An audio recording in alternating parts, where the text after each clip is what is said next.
Hello, Knights fans. Back with this week's edition of the FDU Men's Basketball Report. Here with Coach Greg Herenda. Coach, team has now won 6 of 7. You saw the 5-game winning streak snap, but the team really rebounded well, went into St. Francis, Brooklyn, tough environment, and picked up a win. You got down 11 at the half in that game, and then you just really blitzed them. What was the big difference there in the second half that saw your team eventually not only erase the deficit, but then go up and win by 11 yourselves? Brian, if I had a nickel for everyone that asked me that question, I'd be a rich man today. I really, for one of the few times at halftime when we were down, I was the calmest I ever was. I thought we played really good defense. They just made a bunch of threes. Our offense was close to clicking, and I was very confident that if we just guarded their perimeter players up over the three-point line, we'd be in good shape. So I didn't scream. There was no Newt Rockney speech. I really believed in my guys, and I think maybe that fed off to my players. So, in February, you know your team way better than you know them in January and in December. So I was confident, and so was the team. And prior to the game, we all had the same feeling after the first Robert Morris loss going into the St. Francis PA game that we were going to be fine if we just did what we had to do. And they responded, and we played a similar game. St. Francis PA out there, we were really, really good. Second half against St. Francis Brooklyn, we were really good. So it was all about the players and the team and our defense, and then our offense clicked. And I think Brandon Powell just gave us another dimension, another guy to share the ball and move the ball. And it was a terrific second half, and just a huge, when you win those middle of February road games when you're down, they're like gold, and gold is good. Yeah, you mentioned Brandon Powell. I'm glad you brought Brandon up. He played a career-high 21 minutes, had 4 assists, 4 steals. But another guy who's been out of action battling a groin injury the last couple of days, last couple of games, Tyler Jones, came in off the bench and hit a big 3. I thought the 3 kind of sealed the win because they were coming back a little bit, and then he just, boom, drilled it. And how nice is it as a coach to be able to count on a guy who's been sitting for a long time to just come in and make a big shot in a big spot like that? Well, Tyler, really, since he's been on this campus, he's steady Eddie. Like, when he's playing really well or not, you don't know the difference. So he's very even-keeled. And when the ball got reversed to him, someone on our bench was just ready to say, like, one more, and then there was a pause. And I just knew, and my guilt as a coach is probably stopping players from shooting too much or taking bad shots. And I never stopped him, and that thing was pure. I mean, he splashed it. So it's a testament to Tyler, testament to Dan, our trainer, Dan King, just staying with it and being ready when the opportunity presented itself. And Brandon, like you said before, not to go back to Brandon again, but he scored 2 points. And they were 2 free throws, but the 4 assists, the 4 steals, and just his presence on the floor. I thought the steal on the ground, and then he passed it up to Elyjah for the dunk. He had the wherewithal. He could have threw it to Jaleel, but he threw it to Elyjah just to get the emphatic dunk. But Tyler, Elyjah, I think Oscar was good off the bench. BJ got an offensive rebound when he was just in for a minute. Pat got in there. And so everybody played in the game, and everybody contributed. And that's when you're a team. And it came to fruition on Saturday, and it was a hard-fought win against a really good team in a tough place, well-coached, and we're very fortunate. Yeah, you mentioned this is a total team. These guys seem to be complementary to guys of each other. Brandon brings a little bit of like a frenetic energy, but seems to make the right pass at the right time. Yes. Tyler's shooting, I think, 65% now from 3, and it's getting to be a bigger sample size where it's definitely not a fluke. So it's nice to be able to count on those guys. And then Elijah Williams, another guy, came off the bench, has really embraced that role, and he seemed to be the catalyst over that run too. He had 3 big dunks that always gets the crowd involved. Yes. Talk about his ability just to be ready and contribute the little things around the court. Elyjah, to me, since he's been here as a freshman and a sophomore, has been the most selfless.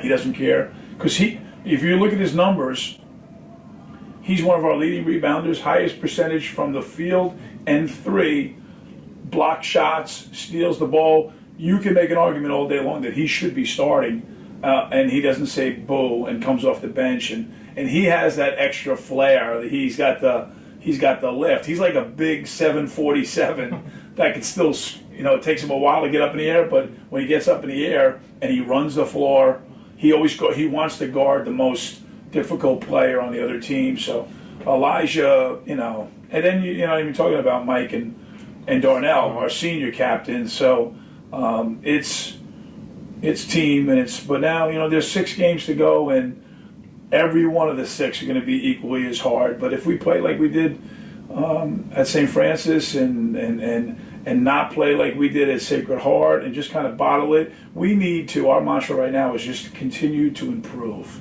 Don't worry about who we're playing, when we're playing, how many. If we just get better every day, every possession, then we're going to be in good shape. But right now it's a good time, but there's still work to do.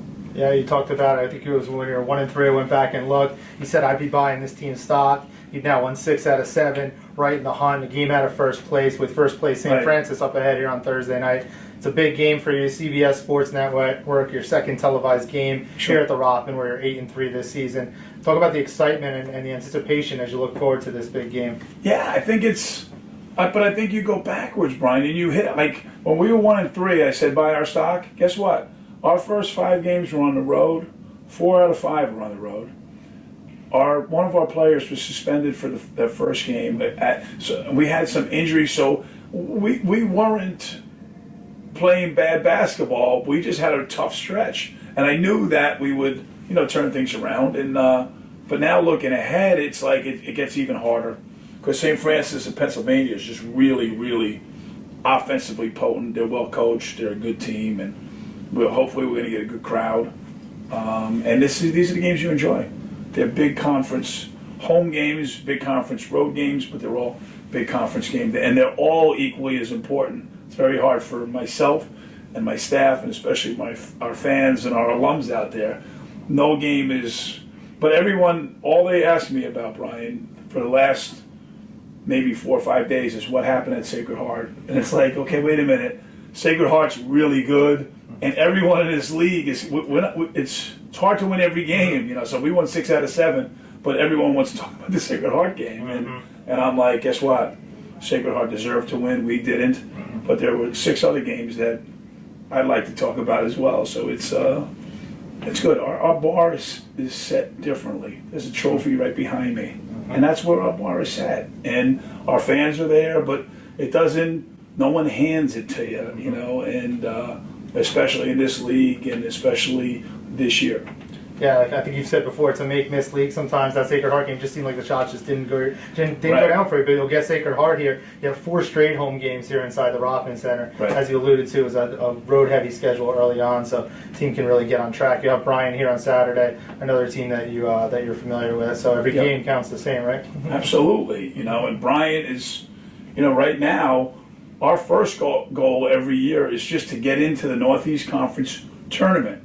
And that's not a given. And the teams at the top are good, and guess what? The teams right now that happen to be at the bottom, Robert Morris just got Sacred Heart at Sacred Heart. Bryant beat Wagner, I think, a game ago, or 2 games ago.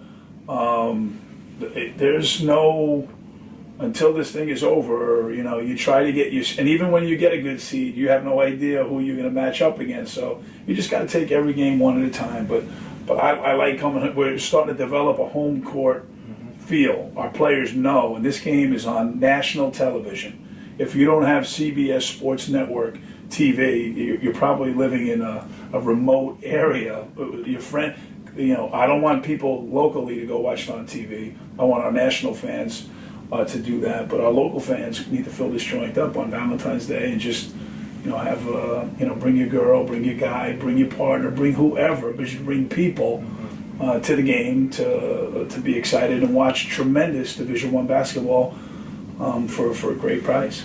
Okay, well, thanks for your time this week. Good luck this week, Coach. Thank you, Brian, and a happy Valentine's Day to everyone in your family. Is your son going to have a Valentine, do you think, or is that it's a little bit early for that? Yeah, I think Mommy's going to have to serve the role as Valentine for now until he's a little bit older. But you'll understand that the holidays become more special because now it's his first Valentine. That'll be his first holiday season. But enjoy your Valentines, and I want everyone out there to have a happy Valentine's Day. Definitely. So as Coach said, it'll be a Valentine's Day special here at the Rothman Center. That's going to be a 6 p.m. tip-off, so there's plenty of time to get to your 8 o'clock dinner reservations. That's right. As from experience, it's better to not go out on Valentine's Day anyway. You get the prefix menu. Go on another day. Save it for the weekend. But Yeah, it'll be CBS Sports Network, so come out here. It'll be first place St. Francis U coming into the Rothman Center with the Knights with a chance to sweep the season series and also grab a hold of first place. And then they'll follow up on Saturday afternoon at 4:30 against the Bryant Bulldogs. So as always, check back to FDUKnights.com for all things about the FDU men's basketball team.